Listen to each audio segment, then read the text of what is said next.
Hello साथियों, कैसे हैं आप सभी। उम्मीद करते अच्छे होंगे। और आज हमारा क्रैश कोर्स में पहला एसएसटी का प्रश्न है। जो एसएसटी सब्जेक्ट से मतलब सोशल साइंस से जो चैप्टर क्लास 10th में आते हैं उन्हीं से रिलेटेड ये वीडियो है।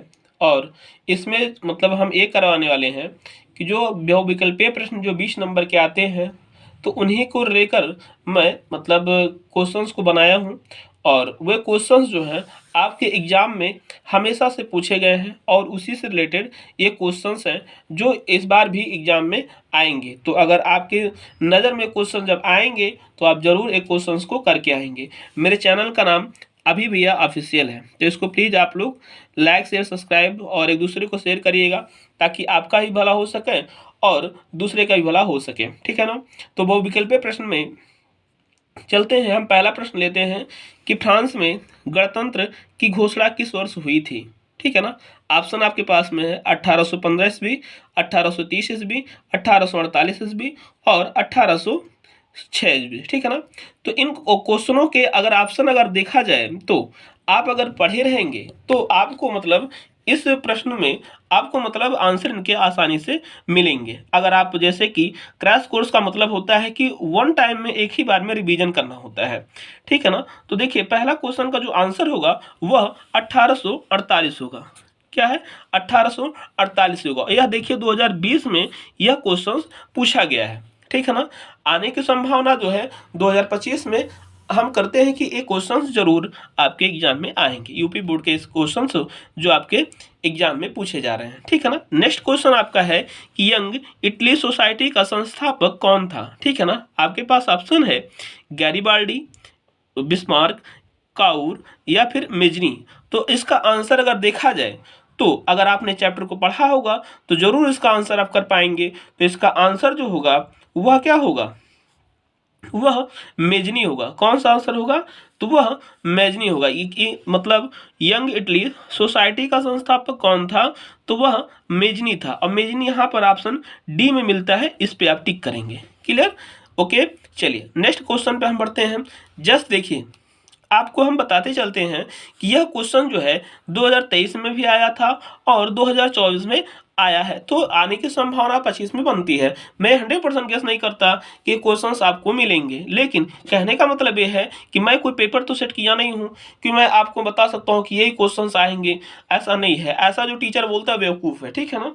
मैं कहना यह चाहता हूँ कि मैं उम्मीद कर सकता हूँ और अपने पढ़ाई पे विश्वास कर सकता हूँ कि अपने क्वेश्चंस को कैसे पढ़ा है और कैसे उसको आंसर दे रहे हैं, ठीक है ना। जो ऐसे इस तरह से अगर बोल रहा है तो समझ लीजिए वो बेवकूफ़ आपको बना रहा है। पहली बात तो सीधी सी यही है।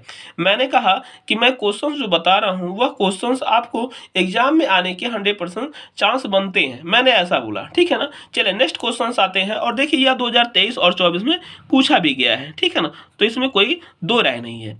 किस कथन है, किसका मतलब कथन है कि जब फ्रांस छींकता है तो बाकी यूरोप की सर्दी जुकाम हो जाता है। क्वेश्चंस अच्छा है और कई बार एग्जाम में पूछे गए हैं, तो मैं इनको जिक्र भी करूंगा कि जब कोई मतलब यह स्टेटमेंट देता है कि जब कोई छींकता है तो यूरोप को मतलब सर्दी जुकाम हो जाता है, यह स्टेटमेंट किसका था। तो ये देखिए 2022 में, ठीक है ना, 2022 और 2023 एग्जाम में पूछा गया है। तो ऑप्शन आपके पास है मैटरनिक, काउर, बिस्मार्क या फिर मेस्टनी, जिसको हम मेजनी भी बोलते हैं, ठीक है ना, जिसको हम मेजनी भी बोलते हैं। तो आंसर इसका मैटरनिक होगा, ठीक है ना। आंसर ए हो जाएगा मैटरनिक, ओके। चलिए नेक्स्ट क्वेश्चन पे चलते हैं। ये देखिए 2022 और 23 में पूछा गया है, तो जरूर आगे आने की संभावना बनती है। क्लियर, तो इसके लिए आप लोग उम्मीद करके पढ़ते रहिए और वन शॉट रिवीजन मतलब वो विकल्प जो क्वेश्चंस आते हैं उनको आप रिवीजन करते रहिएगा। मेरे वीडियो को मतलब देखते रहिए और चैनल पे आप बने रहिए, आपको डेली बाय डेली आपको वीडियो देता रहूँगा। तो नेक्स्ट क्वेश्चन आपका है कि फ्रांस की क्रांति कब हुई थी। ये देखिए बहुत इंपॉर्टेंट क्वेश्चन है क्योंकि यह हमेशा पूछा गया है, तो इस बार भी पूछने की चांस बनते हैं लगातार। देखिए 20, 22, 23, 24 लगातार पूछा गया है। तो इसका मतलब है कि आंसर देखिए 1788 है, 1789 है, 1790 है या फिर 1787 है। तो फ्रांस की क्रांति हुई थी वह 1789 में हुई थी। क्लियर, तो इसको भी आप मतलब ध्यान में रख करके आप अपनी पढ़ाई पे ध्यान दीजिए और किताब की तरफ लौटिए इनको पढ़ते रहिए और मेरे चैनल को सब्सक्राइब करिएगा, लाइक करिएगा। बार बार मतलब ये बोल रहा हूँ कि आप लोग इसको जब सब्सक्राइब कर लेंगे तो आपको एग्जाम में आपके इस चैनल जो है हेल्पफुल बनेगा और आपको क्वेश्चंस इंपॉर्टेंट मिलते रहेंगे सारे सब्जेक्ट के। यही नहीं कि मतलब एसएसटी का ही मिलता रहे, सारे सब्जेक्ट के मिलते रहेंगे। ठीक है ना। तो चलिए नेक्स्ट क्वेश्चन पे चलते हैं। देखिए लिखा हुआ है कि राष्ट्रवाद का प्रारंभ जिस देश से हुआ वह कौन सा देश था। अब देखिए राष्ट्रवाद का जो प्रारंभ हुआ वह देश कौन सा था, तो इस पे अगर हम कमांड बनाएं तो वह अगर देखा जाए आंसर में तो जर्मनी है, इटली है, फ्रांस है, इंग्लैंड है। इनमें से कौन सा ऑप्शन आपका हो सकता है। और ये एग्जाम में देखिए 20 में भी आया है, 21 में भी आया और 22 में भी आया है। तो आने की संभावना जो है वो व्यक्त होती है कि आने वाले भी टाइम पे आएगा। तो इसीलिए फ्रांस आंसर इसका हो जाएगा।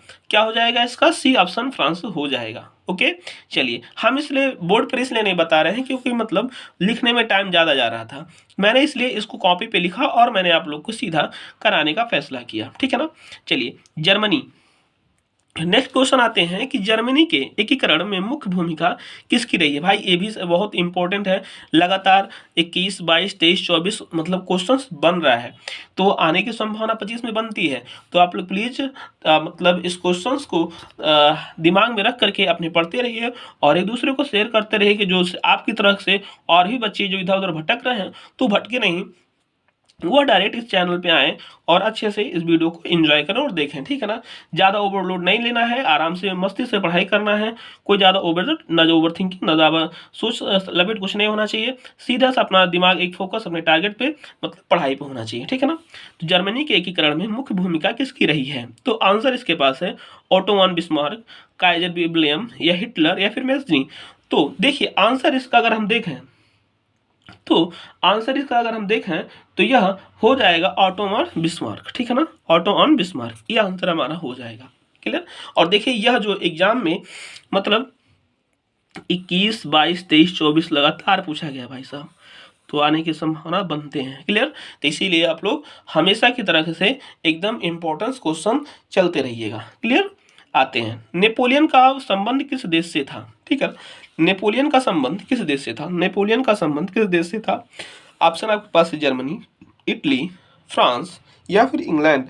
कहने का मतलब यह है कि अगर 20 में 23 में अगर क्वेश्चन पूछा गया है तो मेरा अनुमान कहता है कि 25 में क्वेश्चन जरूर आएंगे। ठीक है ना। तो आप प्लीज़ इनको मतलब लाइन बाय लाइन पढ़ते रहिए और एक दूसरे को शेयर करते रहिए। इसमें आपका कोई मतलब हिचकिचाहट नहीं होना चाहिए। जिस तरह से मैंने पढ़ाने में कोई मतलब कोताही नहीं बरत रहा हूँ, तो उसी तरीके से आप लोग भी मेरे चैनल को सब्सक्राइब करने में, एक दूसरे को शेयर करने में थोड़ा भी मतलब लापरवाही ना बरतें प्लीज़। ये आप लोग का है और आप लोग इसको जितना चाहे उतना शेयर कर सकते हैं, आप लोग इतना प्यार दे सकते हैं, ये आप ही के लिए है। क्लियर। तो ऑप्शन मतलब क्वेश्चन है नेपोलियन का संबंध किस देश से था, तो जर्मनी, इटली, फ्रांस। तो इन सभी देशों का जो आंसर होगा वह राइट आंसर फ्रांस होगा। क्या होगा?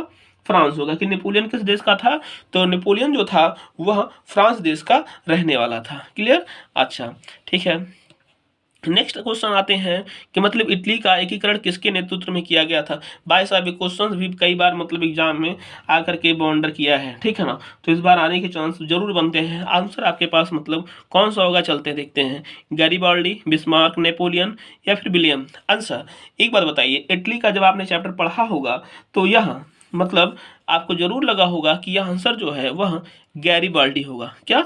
गैरीबाल्डी। और यह देखिए 2020, 2024 यहाँ पर भी 20 और 23 में भी आया है। तो आने के एग्जाम में क्वेश्चंस जो है बनते हैं। ठीक है ना। अच्छा एक क्वेश्चन और बनता है कि 1848 की फ्रांसीसी राज्य क्रांति का सफल स्वरूप क्या था। तो इसका आंसर जो होगा वह डायरेक्ट, मैंने स्टेटमेंट काफ़ी लंबा था इसलिए मैंने लिखा नहीं है, मैंने इसे डायरेक्ट आंसर लिख दिया है कि गणतंत्र की स्थापना जो हुई थी वही हमारा यह आंसर हो जाएगा। क्लियर। तो आपको वीडियो कैसा लगता है प्लीज़ आप लोग सब्सक्राइब करके जरूर बताइएगा और मिलते हैं नेक्स्ट वीडियो में। तब तक के लिए थैंक यू, जय हिंद। और अभी भैया ऑफिशियल को सब्सक्राइब करना मत भूलिएगा, ये आपसे रिक्वेस्ट है मेरी।